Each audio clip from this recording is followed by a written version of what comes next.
మహాగణాధిపతయే నమః. ఓం గురుభ్యో నమః. ఓం శ్రీమాత్రే నమః. పరమేశ్వర స్వరూపమైనటువంటి జ్యోతిష, వాస్తు మరియు ఇతర అనేకమైనటువంటి శాస్త్రములను మనకు అందించినటువంటి మహర్షులకి నమస్కారం. హయగ్రీవ హయగ్రీవ హయగ్రీవేతి యో వదేత్తస్య నిస్సరతే వాణి జహ్నుకన్యా ప్రవాహవత్. అరుణాం కరుణాతరంగితాక్షీం ధృతపాశాంకుశపుష్పబాణచాపాం అనిమాదిభిరావృతాం మయూకైః అహమిత్యేవ విభావయే భవానీం. శ్రీమాత్రే నమః.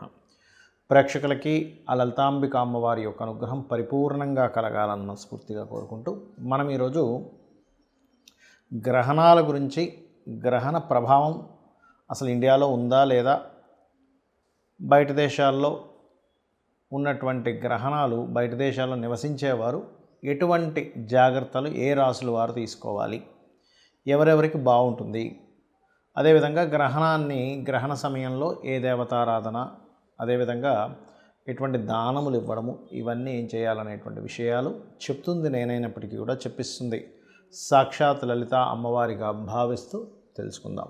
మనము చంద్రగ్రహణం అయితే లేదని క్లియర్గా చెప్పేసుకున్నాము. ఎందుకు అంటే పగలపూట ఏదైనా చంద్రగ్రహణం మీకు వచ్చింది అంటే పగలపూట వచ్చే చంద్రగ్రహణం మీకు సంబంధం లేదు, బయట దేశాలతో సంబంధం, గుర్తుపెట్టుకోండి. సో బయట దేశాలకు చంద్రగ్రహణం. ఇక సూర్యగ్రహణం కనుక తీసుకున్నట్లయితే ఇది పగలపూట చూపిస్తుంది ఇండియాలో, కానీ ఇది పాక్షికము అంటారు. అంటే చాలా స్వల్పం అన్నమాట. అసలు దాని ప్రభావం ఉండదు అసలు ఇక్కడ, ఎంతసేపు బయట దేశాల్లోనే, అమెరికా ఈ కంట్రీస్లోనే, గుర్తుపెట్టుకోండి. అయితే గ్రహణము ఎక్కడ జరుగుతుంది మనకి చూసుకున్నట్లయితే ఇది పర్టికులర్గా మీనరాశిలో జరుగుతుంది. మీనరాశిలో జరుగుతున్నందుకు ఒక్కొక్క లగ్నరీత్యా లేదా రాశిరీత్యా ముఖ్యంగా చూసుకుంటే ఇక్కడ ముందుగా మేషం వారికి తీసుకుందాం. మేషం వారికి తీసుకుంటే ఇది మేషం నుంచి 12వ స్థానంలో జరుగుతుంది గ్రహణం. 12వ స్థానంలో జరుగుతున్నందుకు కాస్త మీరు ఏదైనా ఇన్వెస్ట్మెంట్స్ చేసేటువంటి అంశాల్లోని ప్రధానంగా జాగ్రత్త పడాలి. ఎన్ని రోజులండి దీని ప్రభావము? 40 రోజుల పాటు. మరి ఇండియాలో ఉండే వాళ్ళకి ఎక్కువ ప్రభావం ఉంటుందా ఇన్వెస్ట్మెంట్స్ విషయంలో? బయట దేశాల్లో ఉండే వాళ్ళకి గ్రహణం అయితే ఏ దేశాల్లో చెప్పారు ఆ దేశంలో ఉండే వారికి ఉంటుందా సూర్యగ్రహణ ప్రభావము? అంటే ఆ దేశాల్లో ఉండే వాళ్ళకే ఉంటుంది, ఇండియాలో ఉండే వాళ్ళకి పెద్దగా ఉండదు, ఏదో స్వల్పంగా ఉంటుంది. ఆ టైమింగ్స్ వచ్చేసి మనకి ఇక్కడ ఉండేటువంటి టైమింగ్స్ వచ్చేసి మనకి 2:30 నుంచి 4:17 మధ్యలో చెప్పారు. కాకపోతే ఇక్కడ ఏంటంటే నేను చెప్పేది ఒకటే, ఈ గ్రహణ సమయంలో ప్రధానంగా మేషము వారు విష్ణు ఆరాధన, అంటే మీకు ఏదైనా మంత్రం ఉంది అనుకోండి, చక్కగా మీరు మంత్రం చేసుకోవచ్చు, అందులో ఎటువంటి సందేహం లేదు. కానీ మీరు ఏంటంటే ఓం నమో నారాయణాయ లేదా ఓం సూర్యుణ్ణి, ఓం ఆదిత్యాయ నమః, బీజాక్షరాలు ఏమైనా మనకి మా యొక్క పెద్దల నుంచి, మా గురువుల నుంచి వచ్చినటువంటి కొన్ని మంత్రాలు ఉన్నాయండి, చక్కగా అవి చేసుకోవచ్చు. అలాగే మరొక విషయం ఏంటంటే ఈ 12వ స్థానం అనేటువంటిది మేషం వారికి వివాహ జీవితము, ఇన్వెస్ట్మెంట్స్, అనవసరమైన ఖర్చులు, 40 రోజుల పాటు ఈ విషయాల్లో జాగ్రత్తగా ఉండాలి. మరి ఈ గ్రహణం ఇక్కడ ఉన్నప్పుడు ఏదైనా ఒక మంచి కూడా చేస్తుంది, గుర్తుపెట్టుకోండి. అన్నీ చెడే ఉండాలని రూల్ లేదు, గుర్తుపెట్టుకోండి. ఇప్పుడు కూడా గ్రహణం అనేటువంటిది ఏ మంచి చేయొచ్చండి అంటే ఇక్కడ ఏదైనా మీరు కొన్ని ధైర్యంగా కొన్ని పనులు చేస్తారు చూసారా, అటువంటి విషయాల్లో మంచి కూడా చేస్తుంది చూసుకున్నట్లయితే ఈ యొక్క మేషం వారికి. అలాగే గ్రహణ సమయంలో మీరు మరొక విషయం ఏంటంటే ఈ 12వ స్థానంలో జరుగుతుంది కాబట్టి 12వ స్థానంలో ఈ గ్రహణం ప్రారంభం ఒక 8 గంటల ముందు నుంచి 40 రోజుల వరకు పర్టికులర్గా ఇక్కడ మీకు ఈ అమావాస్య ఏర్పడి, ఎందుకంటే సూర్యగ్రహణాలు ఎప్పుడైనా సరే గుర్తుపెట్టుకోండి అమావాస్య సమయంలోనే జరుగుతాయి. చంద్రగ్రహణం అనేటువంటిది పౌర్ణమి సమయంలో జరుగుతుంది.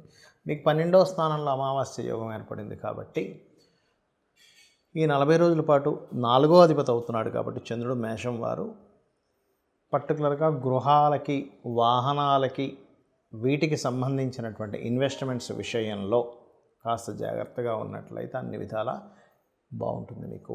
ఇక ఈసారి సూర్యగ్రహణ సమయాలు ఏమిటి అంటే మధ్యాహ్నం 2:20 నుంచి 4:17 వరకు అని, 13 నిమిషాల వరకు అని చెప్తున్నారు. దాదాపుగా 4:15 వరకు అనుకోండి.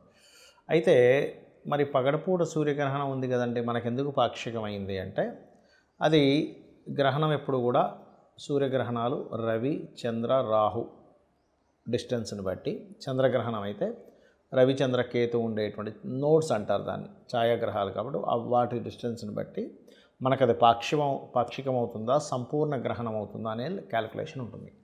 మనకది పాక్షికము, సూర్యగ్రహణం అనేటువంటి పాక్షికం అంటే అసలు కనబడదు మనకు పెద్దగా, కాబట్టి మన ఇండియాలో దాని ప్రభావం ఉండదు. ఎంత ఉన్నా కూడా మీకు బయట దేశాల్లోనే గుర్తుపెట్టుకోండి.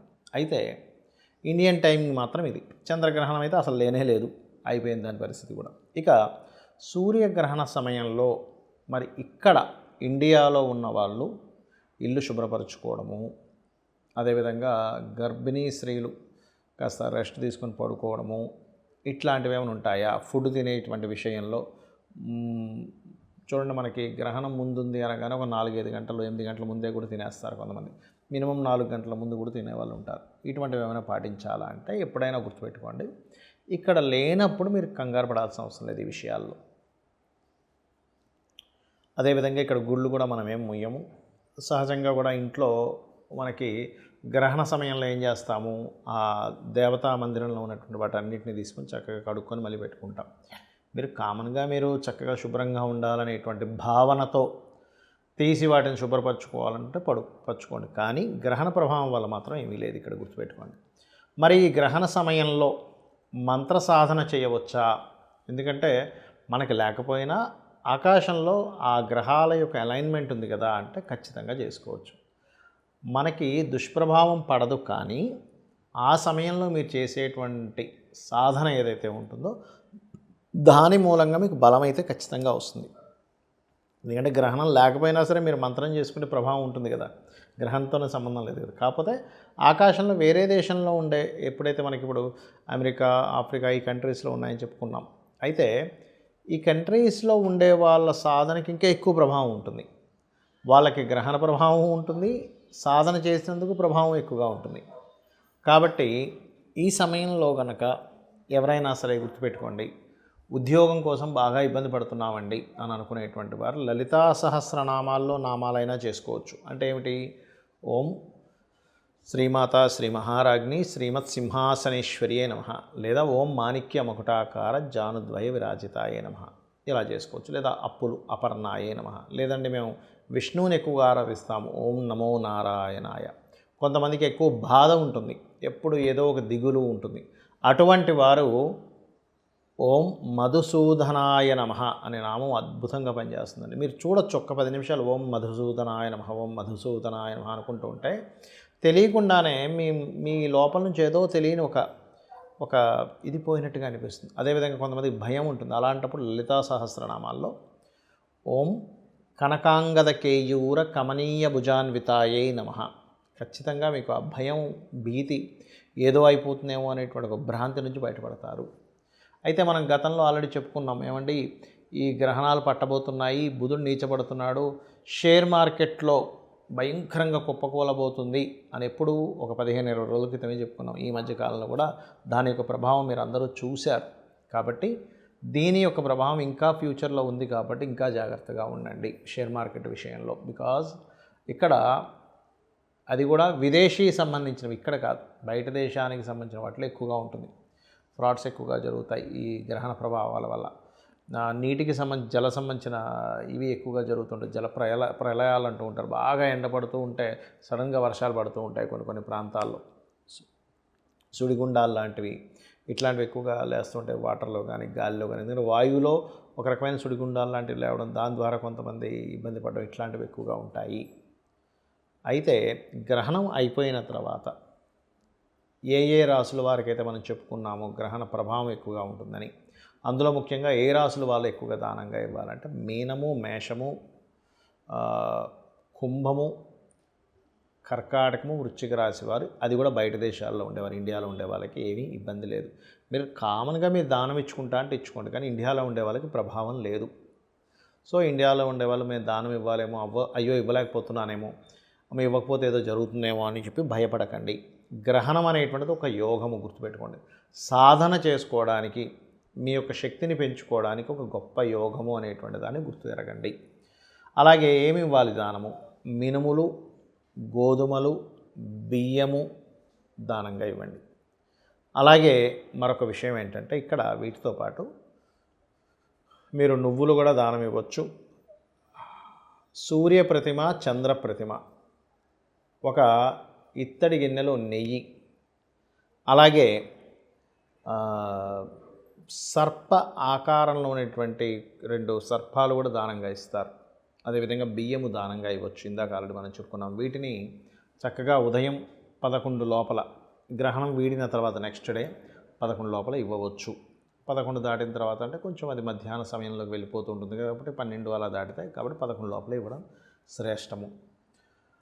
అలాగే మరొక విషయం ఏంటంటే గోశాలకు వెళ్ళి కొంతమందికి చూడండి, ఇక్కడ ఏమండి మాకు ఇక్కడ కుదరలేదండి, మాకు దానం తీసుకునే వాళ్ళు ఎవరు లేరు అన్నప్పుడు దేశీవాలి గోవుకి గోంగూర కానీ లేనట్లయితే తీపి పదార్థాలు ఏమైనా, తీపి చపాతీలు, నువ్వులు పెట్టకూడదండి, గుర్తుపెట్టుకోండి. నువ్వులు అనేవి తినిపించకూడదు గోవుకి. అరటికాయలు, బెల్లము, ఇటువంటి పదార్థాలను గోశాలకు వెళ్ళి గోవులకు పెట్టిన, రామాయణ మహాభారతాలు లాంటి గ్రంథాలు మనకి యూట్యూబ్లో ఎలాగో ప్రవచనాలు ఉన్నాయి, విన్నా, గజేంద్ర మోక్ష సంబంధించినటువంటి గజేంద్ర మోక్షాన్ని సంపూర్ణంగా విన్నా గ్రహణ ప్రభావం అనేటువంటిది పూర్తిగా తగ్గుతుంది.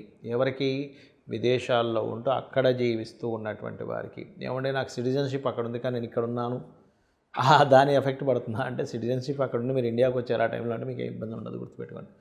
కానీ ఇక్కడ నివసించేవాడిని గ్రహణ సమయంలో నేను అక్కడికి వెళ్ళి ఉన్నాను, అప్పుడు గ్రహణం పట్టింది అన్నప్పుడు ఖచ్చితంగా దాని ప్రభావం ఉంటుంది, గుర్తుపెట్టుకోండి. శ్రీమాత్రే నమః.